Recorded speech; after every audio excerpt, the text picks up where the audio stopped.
Hello friends, welcome to my YouTube channel. आप देख रहे हैं पुष्प के प्रोसेस और मैं हूं फ्रेंड। आशा करता हूं कि आप सब स्वस्थ होंगे, अच्छे होंगे। तो railway group D cut off के बारे में बात कर रहे हैं फ्रेंड। जी हां फ्रेंड, एक्सपेक्टेड कट ऑफ के बारे में बात करेंगे। तो अगर आपने भी इन 3 जोन में से एग्जाम दिया है तो यहाँ पे कट ऑफ जो फ्रेंड वो सबसे कम रह सकता है। अगर आप भी इसी जोन से फॉर्म भरे हैं तो कम अंक वाले भी पास हो सकते हैं। जी हाँ फ्रेंड, आप पास हो सकते हैं अगर आपने इन 3 जोन से फॉर्म भरा है। तो आगे इस वीडियो में बात करेंगे। तो टोटल सीट जो है यहाँ पे 3 जोन को मिला करके वो 6431 सीट है। तो अगर आपने ग्रुप डी एग्जाम दिया तो इस वीडियो को जरूर देखिएगा फ्रेंड।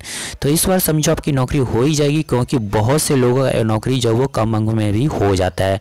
तो वीडियो स्टार्ट करते हैं फ्रेंड। आपसे रिक्वेस्ट है कि अभी तक हमारे चैनल को सब्सक्राइब नहीं किया तो सब्सक्राइब कर ले और साथ में बेल आइकन दबाना ना भूले। तो चलिए फ्रेंड वीडियो शुरू करते हैं। तो मैं आपको बता देता हूँ वैसे 3 से कौन से जोन है। तो पहला जोन बेंगलोर है, दूसरा चेन्नई है और तीसरा बिलासपुर है। तो अगर आप इन 3 जोन में से फॉर्म आपने भरा है तो आपको कम नंबर भी है तो आप पास हो सकते हैं। जी हाँ फ्रेंड, और एक चौथा जोन जो है वो भुवनेश्वर है, वहाँ भी कट ऑफ कम जा सकता है। तो मैं स्पेशली यहाँ पे बेंगलोर, चेन्नई और बिलासपुर वालों के लिए बात कर रहा हूँ।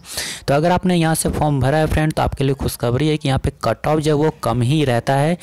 2013-2014 में भी कट ऑफ कम ही गया था यहाँ पर, तो इस बार भी कट ऑफ कम ही रहने की उम्मीद है। तो चेन्नई, बेंगलोर से अगर आपने फॉर्म भरा है तो आपके लिए बड़ी बात है। तो मैं आपको एक सीट रिवाइज करा दूँ कि बेंगलोर में 2293 सीट है, चेन्नई में 2927 सीट है और बिलासपुर में 1159 सीट यहाँ पर है। और यहाँ पे कुछ सीटें रिजर्व है PH कैंडिडेट, EXM यानी एक्स सर्विसमैन और CCA यानी कि अप्रेंटिस वालों के लिए। तो वो जो ये जो सीटें रिजर्व है, कुछ सीटें ये इन्हीं में से भरी जाएगी, इनके लिए कोई अलग से सीट नहीं है।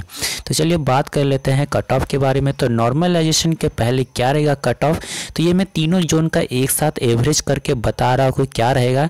तो जनरल वालों की बात कर ले तो 48 से 55 के बीच में कट ऑफ देखने को मिल रहा है आंसर की के बाद। तो और ये जो नॉर्मलाइजेशन के बाद क्या हो सकता है, 55 से 64 तक जा सकता है। तो ये फाइनल कट ऑफ रहेगा। इसके बाद ना आप ऑब्जेक्शन लगा सकते हैं ना इग्नोर नंबर के क्वेश्चन आपको यहाँ पे दिए जाएंगे, क्या कि नॉर्मलाइजेशन के बाद फाइनल कट ऑफ यानी रिजल्ट होता है। तो ये सीधा सीधी लास्ट होता है। तो 55 से 64 के बीच में फाइनल कट ऑफ रह सकता है।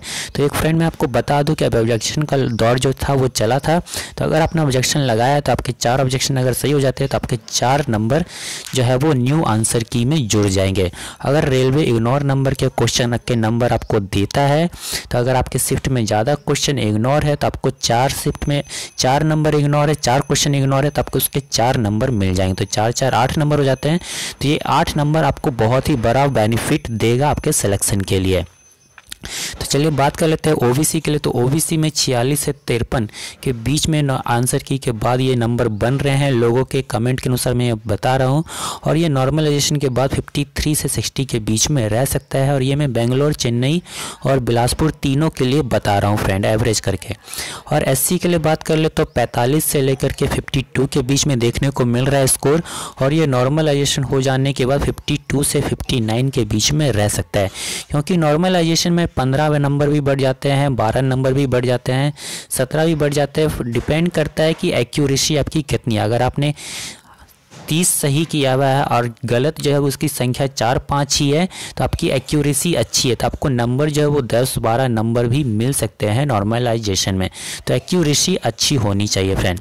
और बात कर लें हैं ST के तो 43 से 50 के बीच में बन रहा है कट ऑफ।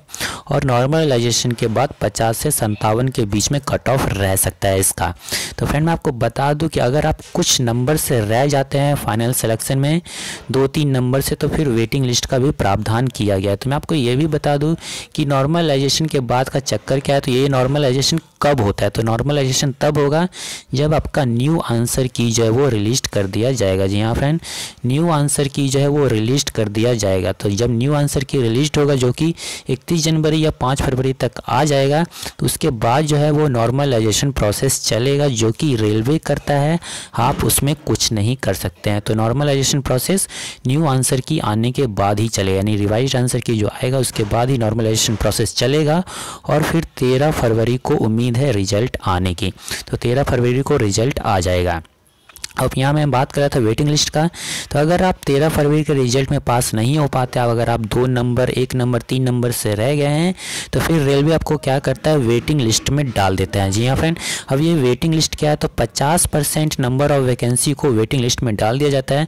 अगर 2293 सीट है तो इसका 50% वैकेंसी को, यानी 50% यानी करीब 1150 लोगों को वेटिंग लिस्ट में डाल दिया जाएगा। उसी तरह से हर जोन में होगा 50%, तो उनको वेटिंग लिस्ट में डाल दिया जाता है। और वेटिंग लिस्ट से भी सिलेक्शन होता है। यहाँ पर 100% मैं बोल रहा हूँ कि वेटिंग लिस्ट से भी सिलेक्शन किया जाता है। ये कैसे किया जाता है तो मैं आपको वो भी बता देता हूँ कि जो मार्च अप्रैल में ज्वाइनिंग होएगी, वहाँ पे अगर बहुत से लोग जो है वो ज्वाइनिंग नहीं करते हैं, बहुत से लोग जो है अलग ALP का एग्ज़ाम दिए होते हैं, SSC का एग्ज़ाम दिए होते हैं, तो वो वहाँ पे ज्वाइन कर लेते हैं, जिसके वजह से उनकी सीट जो है वो वैकेंट रह जाती है, खाली रह जाती है।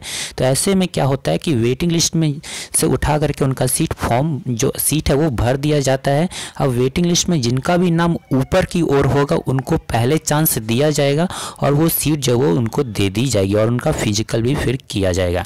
तो ये वेटिंग लिस्ट का बात है फ्रेंड। तो आई होप कि वीडियो आपको पसंद आया फ्रेंड। वीडियो पसंद आया तो वीडियो को लाइक कर देना और ज़्यादा से ज़्यादा इस वीडियो को शेयर कर देना, ताकि जो लोग भी बोल रहे थे सर बेंगलोर चेन्नई बिलासपुर का कट ऑफ दिखाने के लिए, तो ये एक्सपेक्टेड कट ऑफ है, इसके आगे पीछे कुछ हो सकता है लेकिन इसी के आसपास रहेगा, तो उनको ये वीडियो दिखा दे ताकि उनको पता लग जाए कितना का एक्सपेक्टेड कट ऑफ जा।